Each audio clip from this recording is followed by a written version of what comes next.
The Vikings, the French, the Portuguese, the Spanish, the Moors, the Africans, and even the Chinese all have pre-Columbian legends surrounding unknown lands to the west of Africa and to the east of China.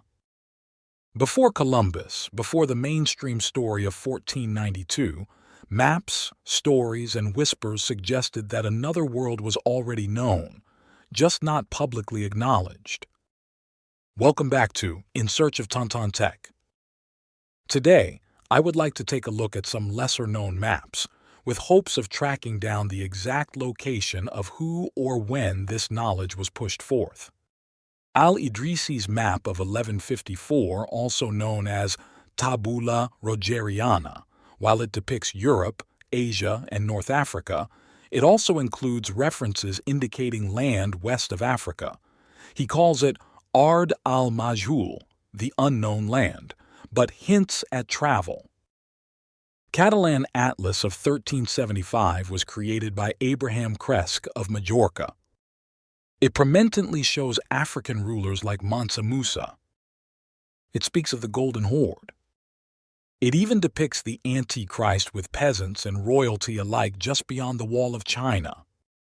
Catalan is a Romance language that originated in the northeastern Iberian Peninsula, specifically in the Catalonia region of modern-day Spain. It is closely related to both Spanish and Occitan, and it developed from Latin, just like French, Italian, and Portuguese. The Catalan Atlas of 1375 is maybe the most interesting map that I've come across. These early maps depict the known world and often speak of myths known to them at the time, and this map does not disappoint. The Catalan Atlas is a richly illustrated medieval map that combines geographical knowledge with mythological and religious elements. The far left-hand side of the atlas, representing the westernmost part of the known world at the time, features several notable islands and inscriptions. Descriptions of the Atlantic Ocean. The atlas includes notes about the Atlantic, often referred to as the Ocean Sea, describing it as vast and largely unexplored. On the western edge of the Catalan Atlas, several islands are illustrated, some of which were based on contemporary knowledge, while others were rooted in legend. Canary Islands. These are depicted with considerable detail. Notably, the island of Lanzarote is marked with a Genoese shield, a red cross on a white background, indicating Genoese influence or discovery.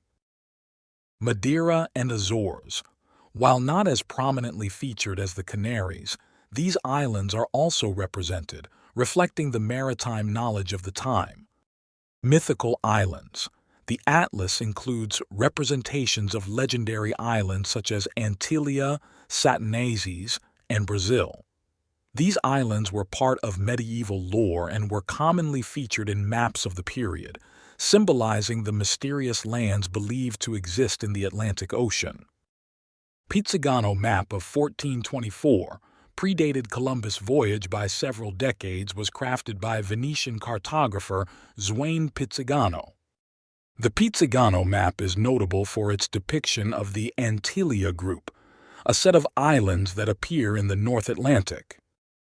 Antillia, a large red rectangular island, sometimes referred to as the Island of the Seven Cities. Satanazes, a blue rectangular island north of Antillia, labeled as the Island Called of the Devils. The Vatican Ptolemy, also known as Urbinus Latinus 274, is a richly illuminated 15th-century manuscript housed in the Vatican Library, produced in 1490 by German cartographer Nicolaus Germanus.